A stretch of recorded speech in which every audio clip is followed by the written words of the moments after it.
Welcome to SPAMAGEDDON. This is a special 5-part crossover series between the Email After Hours podcast and the Do This Not That podcast. We're going to keep these short. They're going to be fun. They're going to be awesome. We're teaming up to help marketers battle the ultimate inbox apocalypse. Is your email program doomed? Or can you survive the invasion of spam filters, block lists, and dwindling engagement? In this special series, we're going to bust myths, drop truth bombs, and give you the tips you need to survive the deliverability doomsday. All right, so your host, you got me, Jay Schwedelson from the Guru Media Hub and the Do This Not That podcast, and I'm Guy Hansen. I'm VP of Customer Engagement at Validity and co-host of our Email After Hours podcast. And I'm Danielle Gallant, also of Validity and Guy's better half on the Email After Hours podcast. we are back for Spamageddon, and this one is going to be awesome. This is the kitchen sink. We have Danielle, we have Guy, two of the greatest deliverability people on the planet, and they are going to rip through so fast 10 tips about deliverability and stuff that everybody needs to know. But before we get into this, okay, we're going to play our 10-second game. So at the start of every Spamageddon, we play You Have 10 Seconds, where I ask Danielle and I ask Guy two completely ridiculous questions that have no meaning in life at all, and they each have to answer them, and they're awesome. Are you both ready to do this? Yes. Yes. I love it. All right, Guy, you are first. Here we go. This is very exciting. Guy, you have 10 seconds. Name 3 words that mean something totally different in the UK versus the US. Table, as in let's table this motion. And then I guess there's the obvious ones just in terms of spelling, you know, our aluminium is your aluminum. And, I'm blanking on this one. Bong. Oh, wait a minute. I want to know about how do you say aluminum? Aluminium. It has an extra I in it. Wow. I love that. Can I please raise my hand and then use this as a credit toward my own horrible 10 seconds? What about pants, Guy? Pants. Pants, yeah. Or French fries, chips. No, but they're the same thing. I think what you are asking for is the same word, which means completely different things. And but doesn't pants mean undies? I know the clock's ticking, but I remember at a very early stage when I joined Return Path, and we sat in a meeting where we violently disagreed with each other because, you know, the more somebody was saying, you know, let's table this discussion, and I'm understanding it's let's put it on the table and talk about it now. And of course, my US colleagues are going, let's save it for another day. And it took a while for us to realize that we were talking about different things. What's the old saying? 2 countries divided by common language. Oh, I like that. I like the aluminium or whatever the hell you said. I'm going to try to say that. Like vibranium in Marvel. All right, let's get into Danielle. Are you ready for your question? Yes, I'm ready. Okay, you got this. I feel like you got this. Here it is. Okay. Danielle, you have 10 seconds. Name 3 songs that Danielle would sing in a karaoke bar. Tequila. It's one word. Lots of it. Anything by the Backstreet Boys. Wow. And the Ghostbusters theme song, I think. What? Who said the Ghostbusters? That's the most random karaoke song of all time. If I was at a bar and they go, and now Danielle is going to sing Ghostbusters, I'd be like, what? You would be thoroughly impressed. Don't lie. Come on. I mean, it would be one and done. I've never heard that before. But this episode's also one and done. This is going to be amazing. We're about to get into the kitchen sink. 10 tips about deliverability that everybody will put this in the show notes because we're going to go through this so fast. There's going to be so much information. So I'm going to toss it over. Guy, you ready to start crushing these one after another? Yeah. Who are you going to call? Spam Busters. That was so bad. God, I see. I can't play this game anymore. Oh my God. All right. Ray Parker Jr., are you ready? Okay. Here we go. Guy, let's go. Okay. So my first deliverability tip for 2025, I think we've spoken a couple of times on these episodes about the new sender requirements Gmail, Yahoo introduced. One of those was to publish a DMARC record to authenticate yourself as a valid sender. We won't go too deep into this, but DMARC comes with a policy. None quarantine, or reject. It's an instruction to the mailbox providers on what to do if they identify malicious email. Vast majority of senders went with a P equals none. It basically means, okay, we publish the record, but do nothing, even if we see non-compliant emails.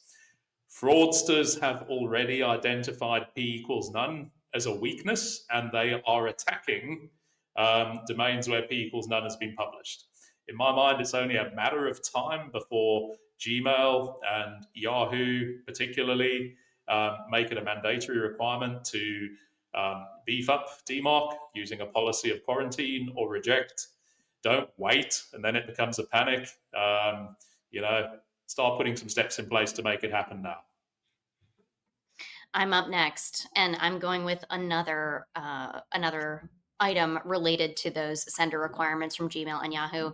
That's about spam complaints. So even though Gmail and Yahoo have said 0.3% spam complaint is a maximum, that is really, really generous. What senders want to do is keep their spam complaint rates below 0.1%. So if you're at that 0.3, odds are you are already going to be having deliverability issues. So the lower your spam rates can go, the better. 100%. My next one, guess what? We spend a lot of time reading the mailbox provider email best practices documents because we're email nerds. And it's important because, you know what? Today's best practices seem to have a regular habit of becoming tomorrow's mandates. And if you read the guidelines from Gmail, Yahoo, Apple, they all strongly recommend using double opt-in. So your subscriber signs up, you send them an email, you go, cool, that's me, and then you're live. They all strongly recommend that as the approved sign-up mechanism. And again, I can see a future state where that becomes one of their mandatory requirements too. Don't wait for it. Your program's going to perform better because of the tighter consent anyway. Jay, I feel like you had strong feelings or had a question about double opt-in. I'm not a fan of double opt-in. I know that sounds ridiculous because what Guy just said makes a lot of sense and it's 100% true. I think the problem is that so many people get left in limbo. They don't think to go and actually double opt in, and they want to be on that list. They just ask to be on that list, and then marketers don't know what to do with this portion of their database of people that opted in that said they want to do that thing. And then the people are left out because they just did opt in. So it's this awkward land of limbo. And so that bothers me a lot. But again, that might be an episode for another time because I'd love to go back. Yeah, I think we should table this conversation. Oh. I love it. All right, Danielle, go for it. All right. We're gonna go to the next one, which is about data hygiene and making sure that your program is protected. So protecting your email list, your subscriber list from bot attacks and bad addresses.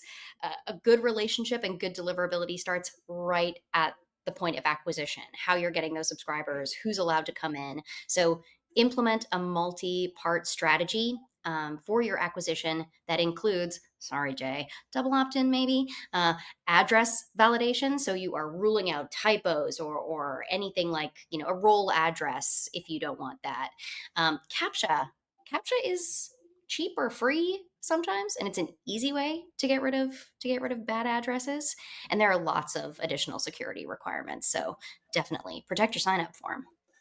Tip number 5, delete those dormants. I think Gmail and Yahoo particularly are actively deleting old dormant accounts. So that has an impact on your email programs. Make sure you're excluding all subscribers who have not engaged with their emails for 12 plus months. And it's going to have a positive impact on your deliverability. My next one it's going to feel like a retread, but it's cut out the complaints, but I should say complainers. So we already know, and we've talked about why it's important to keep complaint rates low, but those subscribers who mark your message as spam, you want to remove them from ever receiving any other mail from you, because odds are if they think you're spam now, they're going to keep marking you as junk moving forward. So there is something called a feedback loop or an FBL that everybody should be enrolled in. The mailbox providers do it them differently. Your ESP can help you with this. And validity operates a universal feedback loop. So make sure you're taking advantage of feedback loops to get those complainers off your list. Definitely. Now, on a previous episode, we talked about Gmail annotations. This is some functionality that Gmail offers in the promotions tab to expose things like code snippets or your preferred image directly into the inbox, and which is great. The only challenge is that they are now using AI to auto insert annotation schemas to emails that aren't already using it. And the problem is they might identify a code snippet or an image which you as the sender didn't really want them to use. So best way to overcome that is implement annotations, and then you're going to have full control over what content is shown in the Gmail promotions tab when your emails are delivered. And I have some really bad examples, like horror stories, where senders didn't define annotations, and now Gmail is pulling up just like the completely irrelevant stuff or images from that email. So totally Yeah, with you. yeah. Hey, go and have a look at this expired offer. Yeah. So charming. Next one, anticipate AI generated summaries. So in Apple, even if it's not completely rolled out yet, if you're using the native mail app, and even if you're not, it's going to be more widespread than that. Preview text, so that pre-header that takes up a nice piece of real estate in the mailbox, is going to be replaced by AI. Generated summary. So senders really need to start adopting SEO principles to ensure that the right content is being summarized and presented, and be aware of your alt text for the images in your emails, because if you're using recycled or old images that have completely random names, even that text can be pulled into your summary. For your bulk sends, don't schedule them to start at the top of the hour, because everybody does it and the mailbox providers hate it. Marcel at Yahoo told us that 70% of all the inbound traffic that Yahoo processes arrives in the first 10 minutes of every hour. So it creates constraints for processing capacity and bandwidth, and that has an impact on your deliverability. So offset the start time of your broadcast. You're going to face less competition, and you are far more likely to reach your customers' inboxes. Accessibility. I can't believe we're still talking about this. And yet, 90% of marketing emails still contain critical or serious issues that exclude customers that have an accessibility need. So it means reduced engagement and more spam complaints. Get on that, everybody. Definitely. Feels like we've spent the last 3 years talking about artificial intelligence, but not a huge amount of conversation about new AI legislation, but it's coming. In some cases, it's already here. And I think now is a great time for senders to be doing things like revisiting the legal basis that you're using to process personal data, evaluate the risk levels that your AI use creates, and make sure you're updating your privacy policies and your user preferences so that you've got all of your ducks in a row and your boxes are ticked as that legislation starts to become effective wherever you are. And the last one in this kitchen sink, get recognized. Like, imagine you're on LinkedIn, you're one of those people on LinkedIn, you don't have a picture. That's kind of what it's like if you're not taking advantage of BIMI, Apple Business Connect, VMCs. You want to associate your logo with your mail in the mailbox. So making sure that your logo is trusted, available, you've got that blue check mark that everybody recognizes as a sign of legitimacy, just proves that you're a trusted sender, and your subscribers are going to be happy about it. This was an awesome list. I just was taking notes. I just learned so much. And for all the listeners out there, you may be like, oh my God, I'm doing everything wrong. This is overwhelming. It could feel like a lot. Here's what I don't think a lot of people realize. Your sending platform that you're on, doesn't matter which one you're on, they're on your team. They want you to have good engagement. You're on their pipes, you're on their IPs, you're on their infrastructure. They want you to be a client and they want your money, but they also need you to do a good job, because the reputation of what you're doing impacts the entire ecosystem for their entire platform. And you need to push your provider. You need to reach out to them, set up calls with them, say, I don't understand all this stuff. What does it all mean? And if you don't get the right answer, go further, ask them for an internal consultant. And if they won't do that, they won't help you. That is a telltale sign you're on the wrong platform, because they are on your team. And also, of course, check out Validity, because Validity are the pros in terms of deliverability. So if your platform doesn't know it, no joke. And Guy and Danielle did not ask me to do this, but Validity are the leaders in the space. And also listen to Email After Hours. It's an incredible podcast. And you can check out Do This, Not That. And let us know if you like this series, Spamageddon. Should we keep it going? Should we do more Spamageddon? Who knows? Drop us DMs, leave us messages, leave us comments. Danielle, Guy, this has been a blast. What do you want to say? Keep those complaint rates down. There it is. Come listen to Email After Hours. Listen to Come on. Spamageddon. Let's do Yeah. it. All right. We'll see you all Amazing. there. All right, later.